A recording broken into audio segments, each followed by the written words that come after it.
이제 사도행전을 오늘로써 마무리하고자 합니다. 사도행전은 사도들이 행한 일들을 기록한 책입니다.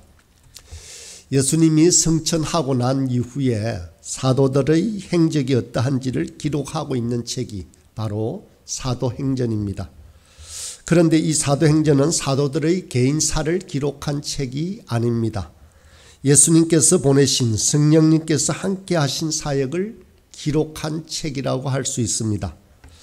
사도행전의 전반부는 주로 베드로에 관해서 기록이 되어 있습니다. 그리고 9장부터 28장 마지막 절까지는 주로 바울의 사역이 소개되고 있습니다. 그래서 사도행전의 대부분은 바로 이 바울의 사역에 관한 기록이라고 할 수 있습니다. 총 28장으로 구성되어 있으며 28장은 바울이 로마에서 마지막 사역을 행하는 것으로 기록이 마무리되고 있습니다. 이후 바울의 행적에 대해서는 자세히 기록되어 있지 않지만 바울은 생애가 그 로마에서 끝난 것은 아닙니다. 역사적 기록에 의하면 바울은 주후 61년에서 63년까지 2년 동안 로마에 연금되어 있다가 그 이후 그가 그렇게도 가기를 갈망했던 스바나로 전도 여행을 실행했다라고 기록이 되어 있습니다. 그 후 바울은 여러 지방을 여행하며 복음을 전하다가 다시 투옥됐다가 순교한 것으로 추정이 되어집니다. 이처럼 사도행전의 기록이 끝났다라고 해서 사도 바울의 사역이 끝난 것이 아니었습니다. 또 그 밖에 사도들과 다른 성도들의 기록이 사역이 끝난 것도 아닙니다. 사도행전의 기록은 끝났지만 사도행전의 역사는 끝나지 않았습니다. 그 역사는 지금 아직까지도 계속되어지고 있습니다. 사도행전의 마지막 문장을 보면 보통 다른 성경의 글처럼 마치는 내용이 없습니다. 인사말이 있는 것도 아닙니다. 그렇다고 매듭짓는 말이 있는 것도 아닙니다. 그냥 바울이 열심히 사역하는 이야기로 끝을 맺고 있습니다. 31절을 마지막 절을 제가 다시 한번 읽어보겠습니다. 하나님의 나라를 전파하며 주 예수 그리스도에 관한 모든 것을 담대하게 거침없이 가르치더라. 그러므로 사도행전의 기록은 누군가에 의해서 계속 이어져야 하는 기록입니다. 마무리하지 않고 계속해서 주님 오실 날까지 사도행전의 29장부터 시작해서 계속 이어져야 하는 글이 바로 사도행전입니다. 29장의 시작은 우리 각 사람이 자신의 이름으로 시작해야 하는 것입니다.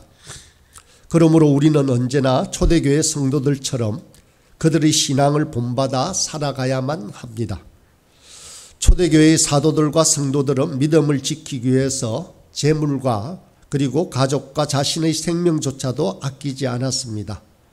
그들은 복음을 전파하고 교회를 세우고 교회의 형제 자매들을 자신의 지체와 같이 여기며 사랑했습니다. 이 일에 자신의 모든 것을 걸었던 초대교회의 성도의 삶을 우리 또한 살아가야 하는 것입니다. 오늘 읽은 본문을 살펴보면 로마에 도착한 바울은 유대인 지도자들을 불러놓고 어떻게 해서 자신이 로마에 오게 되었는지를 설명합니다. 그리고는 그들 유대인 무리들에게 아침부터 저녁까지 하나님 나라에 대하여 설명하고 선포했습니다. 바울은 그들이 예수님에 관한 것을 믿고 깨닫기를 간절히 원했습니다. 그런데 바울의 말을 믿는 사람도 있었지만 믿지 않는 사람도 있었습니다. 그래서 바울은 성령님이 이사야 선지자를 통하여 전해준 말씀을 들려줍니다. 26절과 27절입니다. 일러스되 이 백성에게 가서 말하기를 너희가 듣기는 들어도 도무지 깨닫지 못하며 보기는 보아도 도무지 알지 못하는도다. 이 백성들의 마음이 우둔하여졌어 그 귀로는 둔하게 듣고 그 눈은 감았으니 이는 눈으로 보고 귀로 듣고 마음으로 깨달아 돌아오면 내가 고쳐줄까 함이라 하였으니. 이 말은 복음을 믿지 않는 유대인들의 강팍함을 나타내는 말이었습니다. 원래 이 말은 이사야가 소명을 받은 장면에서 언급되는 말입니다. 하나님은 이사야가 선지자로서의 사역을 시작하여 이사야가 만날 백성들에게 호의적인 반응을 기대하지 말라라고 주의를 주며 가리킨 말씀입니다. 결국 이 말은 동일한 말씀을 들어도 하나님을 경외하는 자들은 그 말씀을 받아들이지만 마음이 강팍한 자들은 하나님의 말씀을 받아들이지 않고 무시한다라는 말입니다. 바울은 이어서 복음을 받아들이지 않는 유대인을 향해 엄중히 경고합니다. 28절입니다. 그런즉 하나님의 이 구원이 이방인에게로 보내어진 줄 알라. 그들은 그것을 들으리라 하더라. 너희 유대인들이 그리스도의 복음을 듣지 않을 것이나 이방인들은 반드시 들을 것이다 라는 사실을 강조하고 있습니다. 이 말은 복음이 이방인에게 확장되어 갈 것에 대한 분명한 예언을 하고 있습니다. 유대인의 복음 거부가 우리 이방인에게는 감당할 수 없는 행운과 희망이 되었습니다. 이렇게 이방인들을 향한 구원도 하나님의 분명한 계획이었음을 보여줍니다.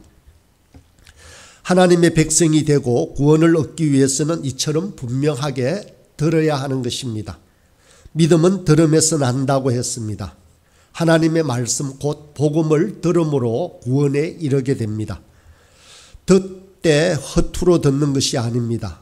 근성으로 듣는 것 또한 아닙니다. 하나님의 구원의 은혜는 이처럼 하나님의 말씀을 적극적으로 듣고 사모하는 자들에게 구원이 얻어질 수 있습니다. 이제 사도행전의 마지막 절을 다시 한번 읽어보겠습니다. 하나님의 나라를 전파하며 주 예수 그리스도에 관한 모든 것을 담대하게 거침없이 가르치더라. 바울은 언제나 담대하게 거침없이 복음을 선포하고 가르쳤습니다. 바울이 변화된 사건을 우리는 잘 알고 있습니다. 다메섹 도상에서 바울은 예수님을 만났습니다. 그래서 바울은 변화가 되었습니다. 그저 조금 변화된 것이 아니라 그 인생이 완전히 확연하게 바뀌고 변화되었습니다. 저와 여러분은 어떻습니까? 혹시 우리가 예수 그리스도를 믿고 변화되었다라고 하지만 우리 삶 중에서 종교적인 영역이 따로 구분되어 있지는 않습니까? 가정과 직장, 사회생활 등 다른 영역에서는 여전히 이전의 습관과 의식대로 살아가고 있지는 않습니까? 그것은 주님을 완전히 만난 것이 아닙니다. 바울의 삶을 보면 우리는 완전히 변화된다라는 것이 무엇인지를 잘 알 수 있습니다. 주님은 우리에게 부분적인 변화를 요구하지 않습니다. 전체적으로 완전히 질적으로 변화되어지기를 원하십니다.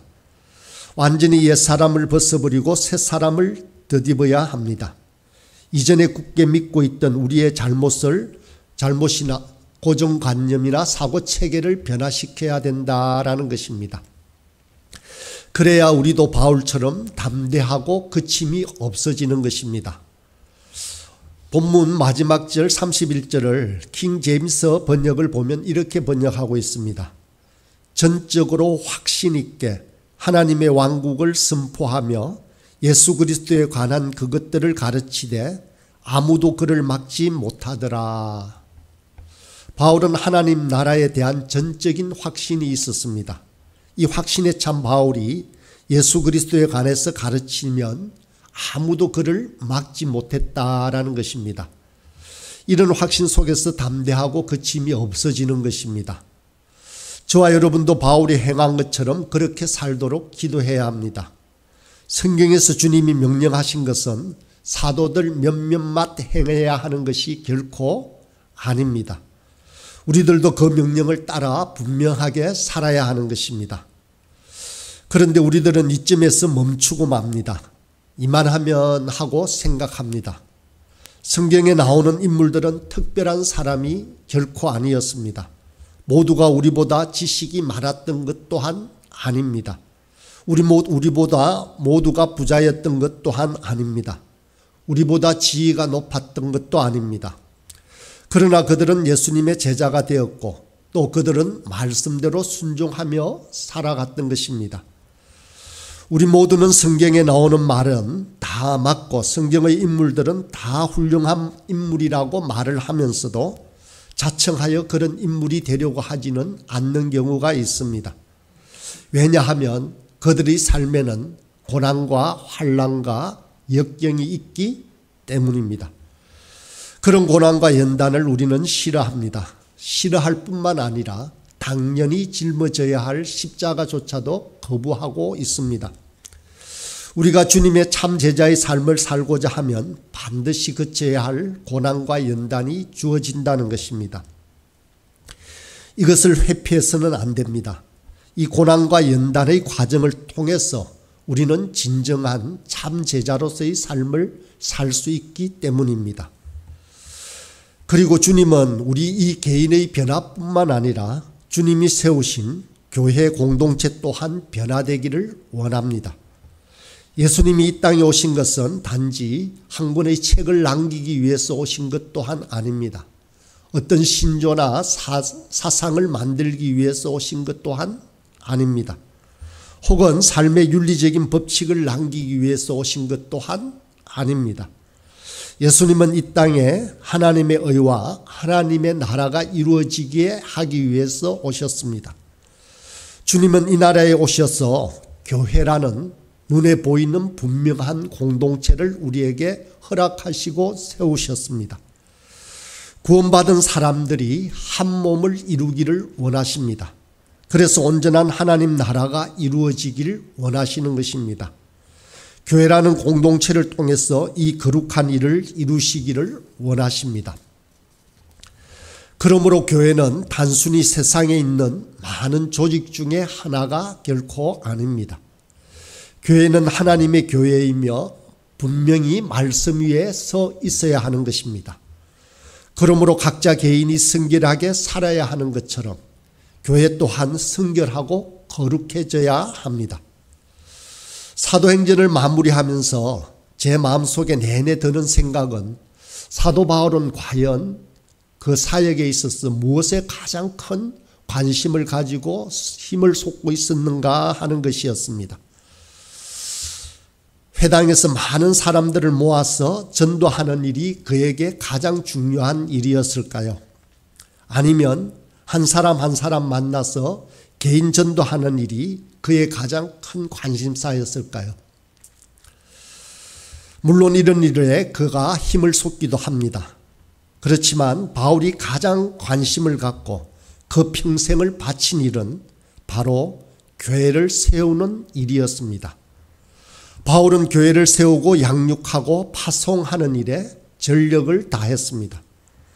바울이 말하는 복음 전파란 그저 복음을 전하고 마는 것이 아니었습니다. 계속적인 양육으로 그 전도한 사람을 바로 세우는 것이었습니다.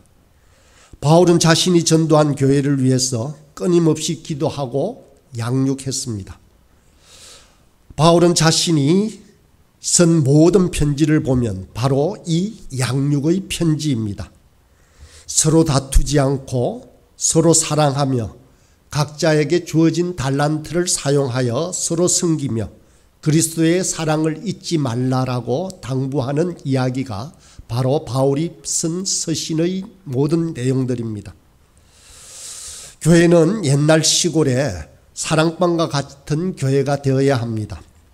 우리나라 옛날 촌락 공동체의 중심은 항상 사랑방이었습니다. 어느 양반 가문의 사랑채에서 마을의 중요한 사안이 논의되고 결정이 되었습니다. 저녁을 먹고 나면 남자들은 자연스럽게 사랑방으로 모여들었습니다. 그곳에서 마을의 이야기와 누구네 집안의 기륭사의 소식과 나라 안팎의 소식을 들었습니다. 그 나누는 대화를 지켜보며 젊은이들은 마을의 어른들을 섬기는 법을 배우고 자신들이 맡아야 할 일이 무엇인지 또한 깨닫게 되었습니다. 그렇다면 교회 공동체의 중심은 바로 예배당입니다. 교회 공동체의 중요한 일들이 논의되고 결정되는 곳이 바로 예배당인 것입니다. 이곳 부활소망교회의 예배당에서 다음 세대들을 양육하고 과부와 과나 어려운 형편의 사람들을 돌보고 구제하고 서로 유무상통하는 교제가 이루어져야 하는 것입니다. 무엇보다 이곳 예배당은 하나님의 말씀을 알아가는 양육의 현장이 되어야 합니다. 이곳에서 서로를 혈육처럼 여기며 자신의 몸과 지체로 여기며 진정한 교제가 이루어져야 합니다. 이 일이 바로 교회의 존립 목적입니다. 이 사실을 잊어서는 안 됩니다. 그 어떤 프로그램이라도 바로 이 일을 수행하기 위해서라는 것을 기억해야 합니다. 그리고 이 일은 교역자들에게만 주어진 일이 결코 아닙니다. 누구든지 함께 누려야 하고 함께 짊어져야 할 중요한 의무이자 기쁨이기도 합니다. 저와 여러분은 모든 삶이 하나님 앞에 드려지는 거룩한 산제사가 되어야 합니다. 적당히 구원만 얻어 천국 가면 되지 하는 생각은 있을 수 없습니다. 우리는 교회 공동체에 속해야 합니다. 요즘 대한민국을 보면 바깥 세상은 점점 더 흉악해져 가고 있습니다. 안으로는 교회가 제 기능을 다하지 못하여서 세상으로부터 비난의 소리를 듣고 있습니다. 이러한 상태는 흡사 옛날 노아의 때와 비슷합니다. 혼탁하고 타락한 세상을 바로잡을 길은 오직 교회뿐입니다. 교회 공동체가 바로 열쇠입니다. 교회 공동체가 세상을 변화시킬 수 있습니다. 이 교회라는 방주에서 저와 여러분은 시련을 겪기도 하고 고난을 통해 인내의 훈련을 계속합니다. 그저 구원이라는 종이 쪽지만 받아들고 아무렇게 살다가 천국에만 무사히 들어가면 된다는 생각은 있을 수도 없고 통할 수도 없습니다. 이제 말씀을 마무리하겠습니다. 다메섹 도상에서 예수님을 만난 이후 바울의 삶은 한마디로 예수님과 복음을 위한 삶이었습니다. 바울은 나의 달려갈 길과 주 예수께 받은 사명, 곧 하나님의 은혜의 복음 증거하는 일을 마치려 하면은 나의 생명을 조금도 귀한 것으로 여기지 아니하노라는 그의 고백과 같이 예수님과 복음을 위해 절대적으로 헌신한 사람이었습니다. 그러면 이러한 복음 전파의 사명이 바울에게만 주어졌겠습니까? 결코 아닙니다. 복음을 전파하고 그들을 제자 삼아서 가르쳐 지키게 하라는 주님의 지상명령은 우리에게도 주어진 일입니다. 우리가 이 바울에게 주어진 이 사명을 이어서 살아가야 하는 것입니다. 그래서 저와 여러분이 사도행전 29장 이후를 아름답게 서내려가는 사람이 되길 이 아침에도 간절히 소원하고 기도합니다.